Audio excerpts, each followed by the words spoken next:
AP CM Chandrababu YCP అధ్యక్షుడు జగన్ మధ్య మాటల యుద్ధం జరుగుతోంది.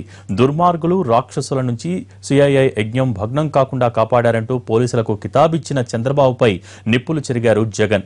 అవినీతి, దుష్ట చతుర్ముఖ పాలన రాష్ట్రంలో కొనసాగుతోందంటూ ధ్వజమెత్తారు విపక్ష నేత.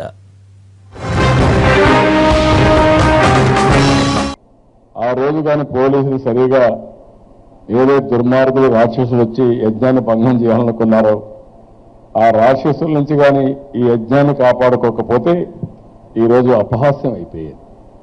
కంట్రీ కూడా అపహాస్యం పేరు వచ్చేది, మనకు అపహాస్యం అయ్యేది. లాఫింగ్ స్టాక్ అయ్యేవాళ్ళం. ప్రపంచం నుంచి డెలిగేట్స్ వచ్చి ఇది ఇండియా ఇంకా మారదు, ఇంతే అనే పరిస్థితి వచ్చేది. అక్కడే పోలీసు కూడా చాలా సమయం పాటించారు, చాలా పర్ఫెక్ట్గా ప్లానింగ్ చేశారు, పకడ్బందీ కూడా వ్యూహాన్ని పెట్టారు, గట్టిగా కూడా యాక్ట్ చేశారు.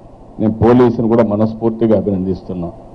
పోలీసులు అనేవాళ్ళు ఎప్పుడైనా అవసరమైతే ఫర్మ్గా ఉండాలంటే ఫర్మ్గా ఉంటూ, అది రాజకీయ ముసుగులో ప్రజాప్రతినిధుల ముసుగులో కావాలని చట్టాన్ని తన చేతుల్లో తీసుకోవాలనుకున్నప్పుడు గట్టిగా ఉండాల్సిన అవసరం ఉంది. అప్పుడే ప్రజలకు రక్షణ వస్తుంది, రాష్ట్ర ప్రగతి ముందుకు పోయే పరిస్థితి వస్తుంది. ఆ సమయంలో వాళ్ళు మాట్లాడిన మాటలు కూడా మీరు విన్నారు, టీవీలో అంతా విన్నారు. నేను సీఎం అయిపోయాను, నీకు అద్దెలుస్తాను, ఏమనుకున్నాను అంటే ఏంటి? ఒకసారి ఆలోచిస్తే పోలీసులు పట్టుకొని నేను సీఎం ఎవరితో మాట్లాడుతున్నాను, నువ్వు సీఎంతో మాట్లాడుతున్నావు అంటే ఎక్కడికి పోతున్నారు? ఏం చెప్పాలి?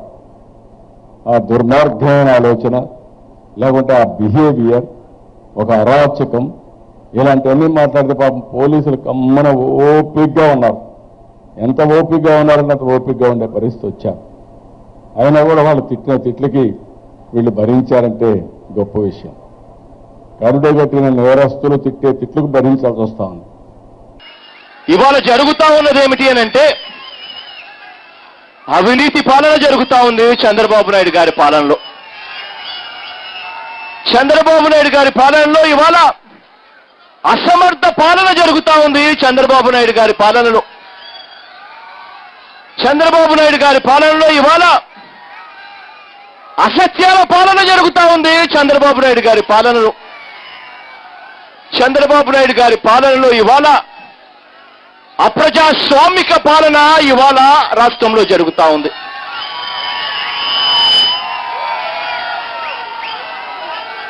చతుర్ముఖ దుష్ట పరిపాలన ఇవాళ రాష్ట్రంలో జరుగుతా ఉంది. ఇవాళ ఫైబర్ గ్రిడ్ అంటాడు, అవినీతిమయం చేస్తాడు.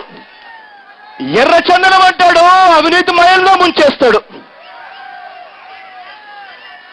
ఇవాళ ఏ వీధిలో చూసినా ఇసుక దొంగలే కనిపిస్తారు. వాడలో చూస్తే ఇవాళ మట్టి దొంగలు కనిపిస్తారు చంద్రబాబు నాయుడు గారి హయాంలో. ఏ ఊర్లో కూడా ప్రభుత్వ పనులు చేయాలి అని అంటే అది నామినేషన్ పద్ధతిలో వాళ్ళకు సంబంధించిన వాళ్ళు మాత్రమే చేసుకునేట్టుగా జీవోలు తీసుకొస్తాడు. గ్రామ స్థాయిలో జన్మభూమి నుంచి దొంగలు, నియోజకవర్గ స్థాయిలో ఎమ్మెల్యేల నుంచి దొంగలు, జిల్లా స్థాయిలో మంత్రుల స్థాయి నుంచి దొంగలు, కేబినెట్ స్థాయిలో ఏకంగా ముఖ్యమంత్రి దొంగతనం చేస్తా ఉన్నాడు.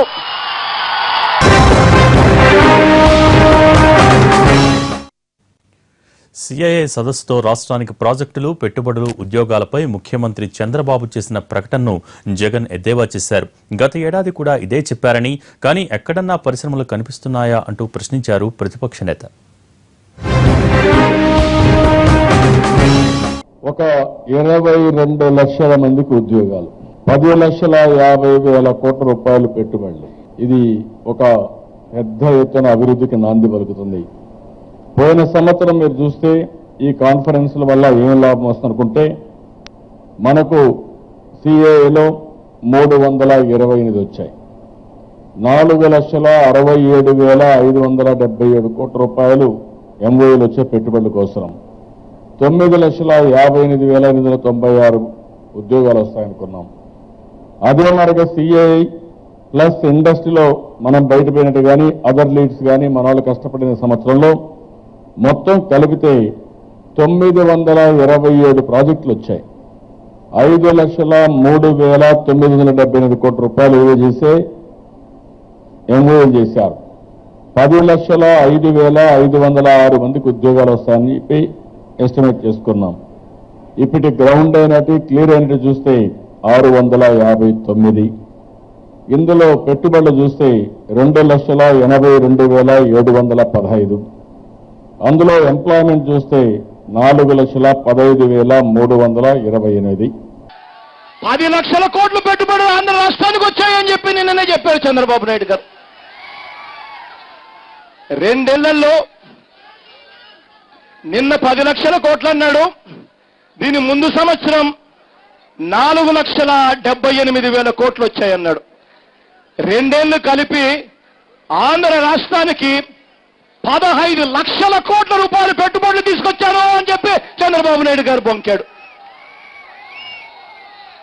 నిజంగా నేను మిమ్మల్ని అందరినీ అడుగుతా ఉన్నా, మనం అందరం ఆంధ్ర రాష్ట్రంలోనే ఉన్నాం, ఎక్కడన్నా మనకు కనిపిస్తా ఉన్నాయా అని చెప్పి నేను అడుగుతా ఉన్నా. పరిశ్రమలో గట్టిగా 2 చేతులు పైకెత్తి గట్టిగా ఇలా ఇలా ఇలా ఇలా ఇలా ఇలా ఇలా ఇలా ఇలా. రాష్ట్రంలో చంద్రబాబు నాయుడు గారి పాలన మొదలైన తర్వాత రాష్ట్రంలో 106,000 పరిశ్రమలు ఉంటే ఈ చంద్రబాబు నాయుడు గారి పాలనలో ఏకంగా 26,000 పరిశ్రమలు మూతపడ్డాయని చంద్రబాబు నాయుడు గారి పాలన గురించి ఉద్దేశించి చెప్పారు. పరిశ్రమలు మూతపడ్డానికి కారణం ఏమిటో తెలుసా?